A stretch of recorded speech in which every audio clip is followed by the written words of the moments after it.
Hello friends. So last video எல்லாமே பார்த்துருப்பீங்க. கன்னியாகுமரியில் நான் என்னென்ன பிளேசஸ்லாம் போனேன், என்னென்ன பிளேசஸ்லாம் எக்ஸ்ப்ளோர் பண்ணேன் அப்படிங்கிறது. ஸோ இந்த வீடியோ எது பார்த்திங்கன்னா கன்னியாகுமரிக்கு அப்புறம் நான் எங்கெங்கே போனேன் அப்படிங்கிறது தான். இது கரெக்டாக கன்னியாகுமரியில் இருந்து நான் ஏர்லி மார்னிங் வெக்கேட் பண்ணால் அதுக்கு முந்தைய நாள் ஈவினிங்கு.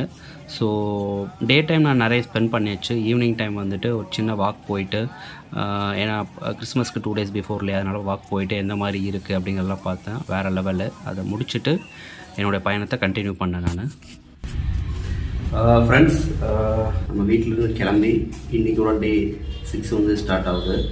ஸோ திருநெல்வேலி, பாபநாசம், தென்காசி எல்லாமே போயாச்சு. கன்னியாகுமரியில் வந்து 2 days வந்துட்டு ஃபுல்லாக ஸ்டே பண்ணி என்னென்ன விஷயங்கள் எல்லாம் எக்ஸ்ப்ளோர் பண்ணோம் அப்படிங்கிறத காட்டியாச்சு. இப்போ கன்னியாகுமரியிலேருந்து நெக்ஸ்ட்டு நான் வந்து ட்ரிவாண்ட்ரம் போகிறேன். இன்னும் எதுவுமே ரூம் புக் பண்ணலை. 2-3 பிளேசஸ் வந்துட்டு ட்ரிவாண்ட்ரம் வந்து பிளான் பண்ணி வச்சுருக்கிறேன். ஸோ என்னென்ன பிளேசஸ்லாம் கவர் பண்ண போகிறேன், அங்கே என்னென்ன விஷயங்கள்லாம் நடக்க போகுது, நம்ம எதிர்பார்க்காம என்னென்ன விஷயங்கள்லாம் நடக்க போகுது அப்படிங்கிறதையும் வந்துட்டு அடுத்தடுத்த வீடியோஸ் வந்து ஸ்கிப் பண்ணாமல் பாருங்கள்.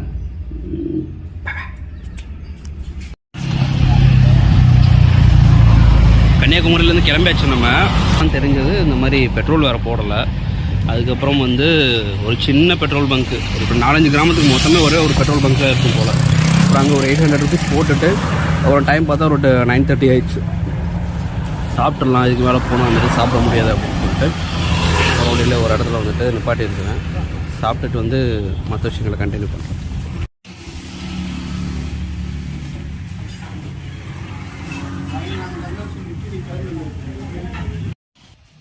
நீங்கள் கடைசியாக பார்த்த இடத்துல என்னோடய டிஃபனை முடிச்சுட்டு ஒரு டீ சாப்பிட்டுட்டு அதுக்கப்புறம் நான் போன இடம் எது பார்த்திங்கன்னா, பத்மநாபபுரம் பேலஸ், அதாவது பத்மநாபபுரம் அரண்மனை அப்படின்னு சொல்லுவாங்க. இந்த அரண்மனை பார்த்திங்கன்னா ட்ரிவாண்ட்ரமுக்கும் கன்னியாகுமரிக்கும் நடுவில் இருக்குது. நாகர்கோயிலில் இருந்து ஒரு 20 கிலோமீட்டர் தள்ளி இருக்குது. கன்னியாகுமரியிலேருந்து ஒரு 39 கிலோமீட்டர்ஸ் தள்ளி வந்துட்டு இருக்குது. இது ட்ரிவாண்ட்ரமுக்கும் கன்னியாகுமரிக்கும் இடையில இருக்கிறதால வந்து இங்கே 2 விதமான மக்கள் வந்துட்டு வாழ்கிறாங்க கரெக்டாக இந்த பிளேஸில். இந்த ஊருடைய பேர் வந்து பத்மநாபபுரம், அதனால தான் இந்த அரண்மனை பேரே பத்மநாபபுரம் அரண்மனை.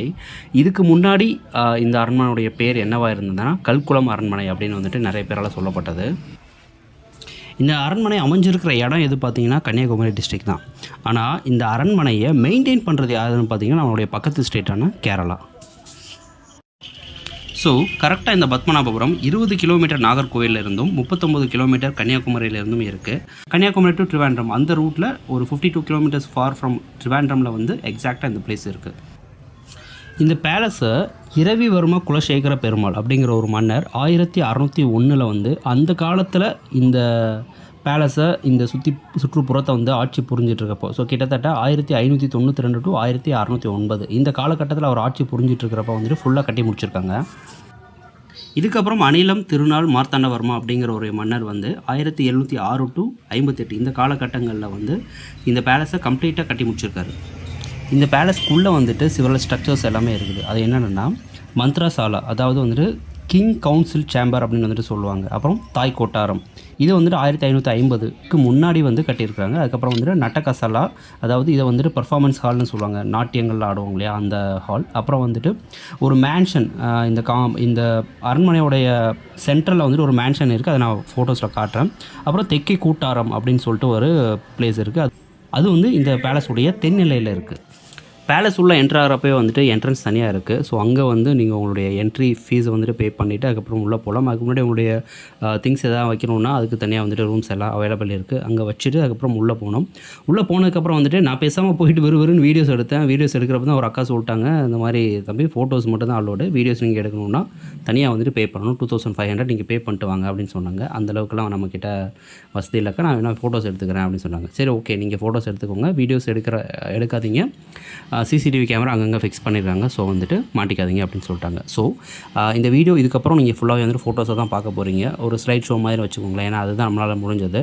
அந்த ஸ்லைட் ஷோவில் என்னால் எவ்வளோ எக்ஸ்பிளைன் பண்ண முடியுமோ அதை நான் எக்ஸ்பிளைன் பண்ணுறேன்.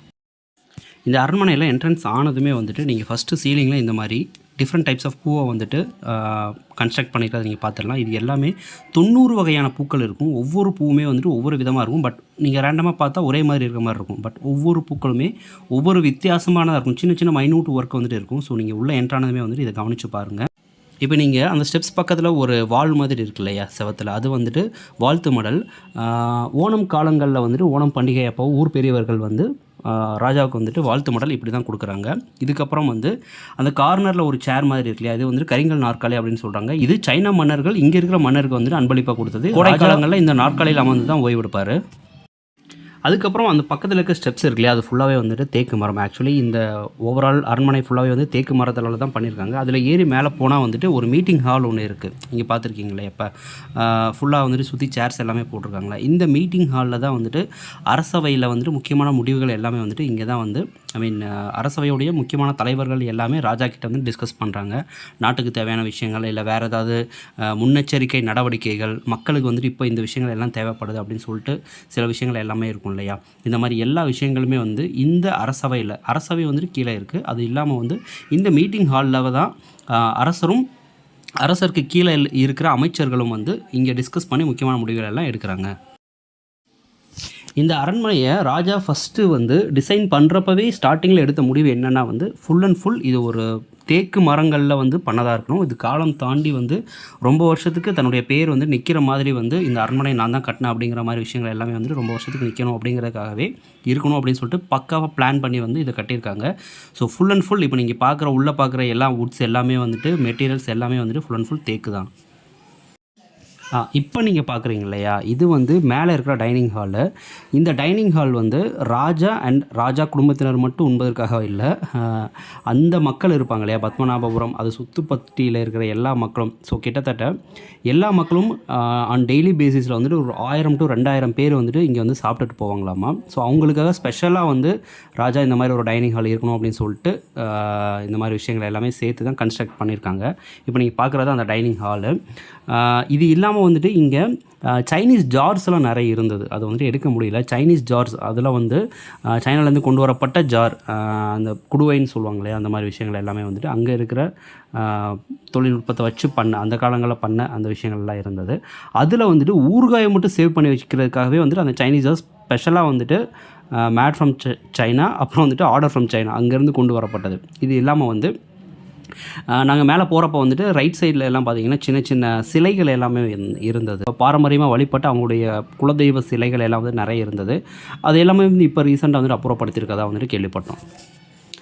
இப்போ நீங்கள் பார்த்துட்ருக்கிறது ராஜாவுடைய அம்மா பயன்படுத்தின பூஜை அறை. ஸோ இங்கேயும் சீலிங்கில் பார்த்தீங்கன்னா கீழே பார்த்த மாதிரி 90 வகையான பூக்கள் வந்துட்டு சின்ன சின்ன மைன்யூட் ஒர்க்லாம் பண்ணி தேக்கிலே வந்துட்டு செதுக்கியிருக்காங்க. இதில் ஒரு ஸ்பெஷல் என்னென்னா வந்துட்டு இந்த பூஜை அறையில் கன்னி மூளைன்னு சொல்லுவாங்க இல்லையா, அந்த கன்னி மூளையில் இருக்கிற அந்த ஒரு தூண் மட்டுமே பார்த்திங்கன்னா பலா மரத்தால் வந்துட்டு அப்போ செஞ்சுருக்கிறாங்க. அப்படியே மேலே ஏறினா டாப் வியூ. இப்போ நீங்கள் பார்க்குறது அந்த மலையெல்லாம் அந்த காலத்தில் பெய்யும் இல்லையா, மலையெல்லாம் வந்துட்டு அது கரெக்டாக அப்போவே வந்துட்டு பிளான் பண்ணி இந்த மழை பெஞ்சால் இதுக்குள்ளே தான் வரணும், இதுக்குள்ளே தான் போகணும், மழை போகிறது கூட வீட்டுக்குள்ளே வந்து இது மாதிரி போகிறதுக்கெலாம் அந்த மாதிரிலாம் வந்துட்டு அப்போயே பிளான் பண்ணி வந்துட்டு பண்ணியிருக்காங்க. அப்புறம் மேலே போய் ரைட் எடுக்கிறப்போ ஒரு பெரிய காட்டு இருந்தது.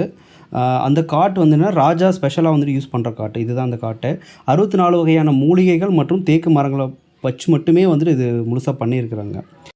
அதுக்கப்புறம் ரொம்ப நேரோவான ஒரு பாதை இருந்தது. ரொம்ப குண்டாக இருக்கிறவங்களாம் வந்துட்டு பார்த்து போகணும். போயிட்டு மேலே எடுத்தோன்னா ராஜாவுடைய அம்மா வந்து யூஸ் பண்ண அவங்களுடைய அறை வந்துட்டு இருந்தது. அங்கே வந்து அவங்களுடைய ஃபோட்டோஸு அந்த மாதிரி விஷயங்கள் எல்லாம் இருந்தது. இங்கே ஒரு கண்ணாடி பார்க்குறீங்களா, இது வந்துட்டு specially mat and imported from Belgium. So அங்கேருந்து பண்ணி இங்கே வந்துட்டு இம்போர்ட் பண்ணியிருக்கிறாங்க. ராஜாவுடைய அம்மாவுக்காக பெல்ஜியம்லேருந்து கொண்டு வரப்பட்ட ஒரு மிரர் தான். அப்புறம் அவங்க யூஸ் பண்ண வந்துட்டு காட்டு, இதுவுமே வந்துட்டு பெல்ஜியம்லேருந்து ஆர்டர் பண்ணி அவங்களுக்காக ஸ்பெஷலாக வாங்கினது. நீங்கள் அரண்மனை உள்ளே நான் எடுத்த ஃபோட்டோஸில் எல்லாத்தையுமே கவனித்து பார்த்தீங்கன்னா வெளிச்சம் வந்துட்டு ரொம்ப சூப்பராக வரும். காற்று வந்துட்டு அடிச்சுட்டே இருக்கிறதுக்காக வந்து என்ன பண்ணியிருக்காங்கன்னா, அந்த காலத்தில் கரண்ட் இந்த மாதிரி விஷயங்கள்லாம் இல்லைல்ல. ஸோ அதனால் வந்துட்டு இந்த கிளை வாசல்னு சொல்லுவாங்க, ஒவ்வொரு நம்ம ஜன்னல் வைக்கிறோம் இல்லையா, அந்த கான்செப்ட் தான். அதை கான்செப்டை வச்சு ஃபுல்லாகவே வந்துட்டு எங்கே போனாலுமே வந்துட்டு காற்று வரணும். ஏன்னா பெரிய அரண்மனை இல்லையா, எங்கே போனாலும் காற்று வரணும் அப்படிங்கிறதுக்காகவே வந்துட்டு அப்படி ஒரு பிளான் பண்ணி வந்து பண்ணியிருக்கிறாங்க. அப்புறம் இன்னொரு ஸ்பெஷலான விஷயம், நான் அந்த பூஜை அறை காட்டினேன் இல்லையா, ராஜாவுடைய அம்மா யூஸ் பண்ண அந்த பூஜை அறை, அங்கே வந்து 63 வகையான பூக்கள் நான் சொன்னேன் இல்லையா, அதில் ஒரே ஒரு பூலை மட்டும் என்னென்னா அந்த 3 இதழுமே வந்துட்டு மூடி இருக்குமாமா. அந்த மூடி இருக்கிற இடத்துல தான் வந்துட்டு இந்த குத்து விளக்கை ஏற்றி வந்துட்டு தொங்க விடுவாங்களாமா. ஸோ அங்கே வந்து தொங்க விடுற இடத்துல வந்துட்டு பிரம்மா, விஷ்ணு, சிவா இந்த 3 கடவுளும் இருக்கிற மாதிரி வந்துட்டு அவங்க பார்த்துப்பாங்களாமா. இது ஒரு அந்த பூஜை அறைக்காகவே வந்துட்டு ஒரு ஸ்பெஷலான ஒரு விஷயம் வந்துட்டு ராஜா பிளான் பண்ணி வந்துட்டு கட்டியிருக்காரு. இப்போ பார்க்குற இடம் எல்லாருமே ஓரளவு கெஸ் பண்ணியிருப்பீங்க. எஸ், நாட்டியம்லாம் நடக்கும் இல்லையா? ராஜாவுக்காக வந்துட்டு நாட்டியம் இந்த மாதிரி விஷயங்கள்லாம் நடக்கும்ல, அது நடக்கிற ஒரு இடம் தான் இது. அது பக்கத்தில் ஒரு கோயில் மாதிரி செட்டப் எல்லாமே பண்ணியிருக்காங்க. அதுக்கு பேக்கில் வந்துட்டு பேக் சைடு இருக்கிற விஷயங்கள். இங்கேருந்து பார்த்தா வந்துட்டு அந்த கிளாக் வந்துட்டு ரொம்ப சூப்பராக தெரியுது. அதுக்கு கீழே வந்துட்டு தண்ணி இறைக்கிறதுக்காக வந்து ஒரு பெரிய கிணறு ஒன்று இருக்குது. அது வந்துட்டு இப்போ க்ளோஸ் பண்ணியிருந்தாங்க நான் போகிறப்போ. அதில் அந்த வாளி அந்த விஷயங்கள் எல்லாமே வந்துட்டு அப்போவே வந்துட்டு மரத்திலே பண்ணியிருந்தாங்க. அது தண்ணி இறைக்கிறதுக்காக அந்த கயிறு அந்த மாதிரி விஷயங்கள் எல்லாமே வந்துட்டு அதை செட் பண்ணியிருக்காங்க. அதை பார்த்தாலே உங்களுக்கு தெரியும். இது எல்லாமே முடிச்சுட்டு பின்னாடி பார்த்தீங்கன்னா ஒரு பெரிய மியூசியம் இருக்குது. அதுக்கப்புறம் நாங்கள் எல்லாமே முடிச்சுட்டு இந்த பக்கம் வர்றப்போ வந்து இதுக்கே எனக்கு ஒரு 2 ஹவர்ஸ் 2.5 ஹவர்ஸ் ஆயிடுச்சு இது ஃபுல்லாக நான் பார்த்து வெளியே வர்றதுக்கு. ஸோ பத்மநாபபுரம் அரண்மனையோட இந்த வீடியோ வந்துட்டு இங்கே நம்ம முடிச்சுக்கிறோம். ஸோ கன்னியாகுமரி போகிறவங்க கண்டிப்பாக இந்த பத்மநாபபுரம் அரண்மனை என்னை பொறுத்த வரைக்கும் must visit place. So Kanyakumari போகிறவங்க அல்லது போனவங்க வந்து இந்த பத்மநாபபுரம் அரண்மனை விசிட் பண்ணவங்க வேறு யாராவது இருந்தால் அவங்களுடைய எக்ஸ்பீரியன்ஸை வந்துட்டு கமெண்ட் பாக்ஸில் வந்து ஷேர் பண்ணுங்கள். அடுத்த வீடியோவில் வந்துட்டு வேறு எங்கெங்கே போனோம் அப்படிங்கிறத வந்துட்டு நான் ஷேர் பண்ணுறேன். Thank you, bye bye, take care, cheers.